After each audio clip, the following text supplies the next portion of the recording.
This is Vivo X300 and Vivo X300 Pro. Actually, it arrived a long time ago and they wouldn't let me open it.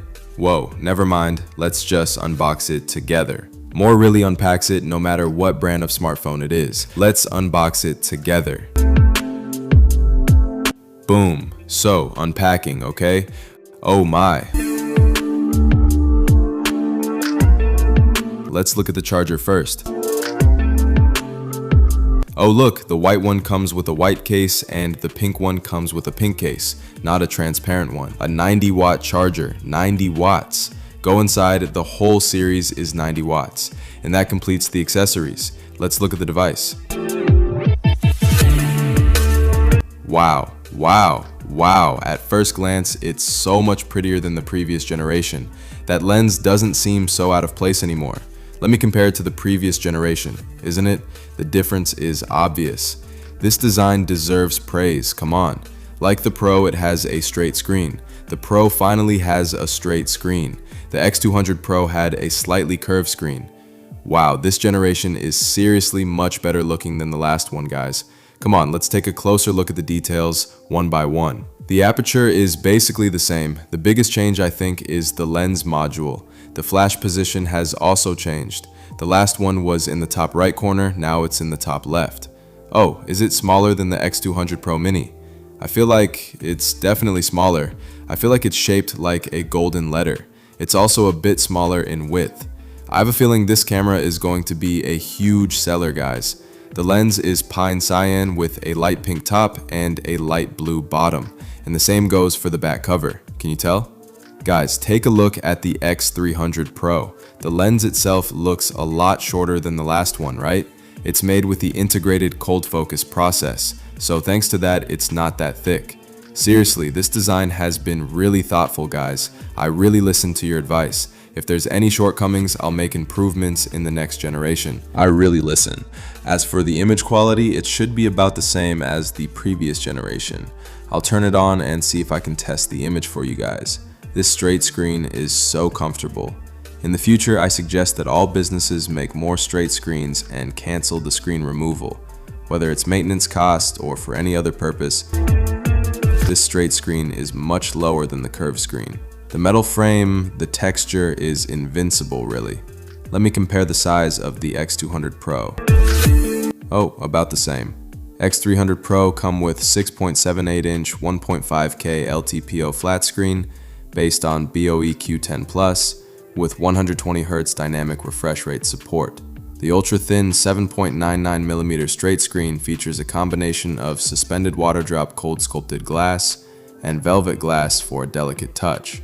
The lens module seamlessly connects to the back panel, minimizing protrusions for a comfortable grip. Vivo X300 Pro come with 85mm Zeiss 200MP APO super telephoto lens brings distant details into focus. And the industry's first Blueprint X Sony LYT 828 gimbal grade main camera delivers cinematic quality in every shot. This lens is boasts beyond pro-level CIPA 4.5 stop image stabilization and industry-leading CIPA 5.5 stop image stabilization respectively. They also feature Zeiss T-Star coating in the same deep absorption blue glass as the X200 Ultra. In-house VS1 and V3 Plus imaging chips and advanced technologies like DCG HDR, a Zeiss 2.35x telephoto converter kit which can attach to the X300 Pro to extended zoom capabilities. Okay, let's camera test in depth with photos of some girls and some tool and then talk about performance.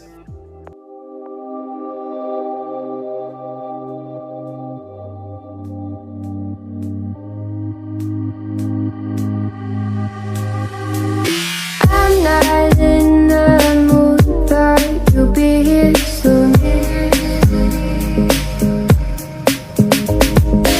Everything feels wrong, guess it's in a bad mood.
Vivo X300 Pro support 4K video recording at 120 frames per second and cinematic portraits at 4K 60 frames per second. The world's first MediaTek Dimensity 9500 chip, built on TSMC's 3nm process, boasts an Antutu score exceeding 4.12 million at room temperature. GPU performance surpasses that of the Apple A19 Pro and Snapdragon 8 Elite Gen 5, with 40% lower power consumption for high-load gaming. Genshin Impact runs at full 60 frames per second with a mere 4.3 watts consumption, and a body temperature of less than or equal to 44 degrees Celsius. A large 6,510 mAh battery with 90-watt fast charging delivers a tested battery life of 12 hours. The top-of-the-line model debuts dual UFS 4.1 quad-channel storage, delivering read and write speeds of 8.6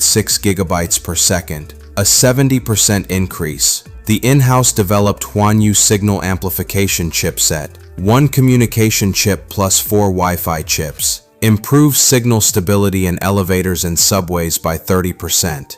The operating systems is OriginOS 6, upgraded motion effects and smoothness, supports 5-year long-lasting smoothness commitment, and adds Apple ecosystem interconnection functions such as Mac transfer. Okay, let's take a look at the actual Vivo X300 and Vivo X300 Pro. This is the pink Vivo X300. You'll notice that of all the colors, only the pink one has a colored circle. It's a fixed color, not a gradient. So no matter how you look at it, it's always green, then pink, and yellow. There's a gradient in the middle. The X300 has a lens transition at this point, so when you look at the lens bump is very, very small. I think this design is quite beautiful. The frame is a matte metal frame, and the fingerprint-resistant back panel also has a matte texture, and this one is pink. There are dual speakers on the top and bottom. On the front, the screen isn't turned on yet, so we'll just take a quick look at it. I won't turn it on for you. And this is the standard version of the X300. These two models are the X300 Pro. This one is brown and this one has a slightly grayish look. The 300 Pro's lens module is slightly shorter than the Vivo X200 Ultras, but I feel the design is similar. The color scheme and the decorative ring around the lens are quite nice, with a string of numbers underneath and English text above, giving it a premium feel. The frame is also matte and the back is also matte textured, repelling fingerprints. The overall feel is very premium. It also has dual speakers top and bottom. The battery capacity is 6,510 mAh and the standard version has a 6,040 mAh battery, I forgot to mention. Regardless of which model you choose, battery life is solid, more than enough for a full day of use. I personally don't particularly like this color, but it also has a matte frame and fingerprint resistant back. It doesn't really stand out and I'm not particularly fond of it. I feel it's a bit old-fashioned. However, this color, a new color scheme this year, is quite good and gives it a premium feel. Okay, which of these two phones do you prefer? Okay, wait, let's comparison with Vivo X300 Pro versus Vivo X200 Pro and then decide. Now, the Vivo X300 Pro compared to the Vivo X200 Pro has a deeper, flat screen design. The back cover is also completely straight without any curves. The X300 Pro has a curved notch. Practically speaking, it doesn't appear that large. There are some small markings around the edges, so you can see some subtle differences. This time, the improvement is significant. Both phones are blue. The Vivo X300 Pros is a free blue, while the X200 Pros is a different blue, a sapphire blue. Yes, that blue is incredibly beautiful. I don't know what you think, but I think it's incredibly beautiful. The X300 Pro's blue is incredibly beautiful. It's called free blue, and when I put it in my hands, it feels so comfortable. I can't see anything. I think Vivo X300 Pro is better and premium feel. I go with X300 Pro flagship phone.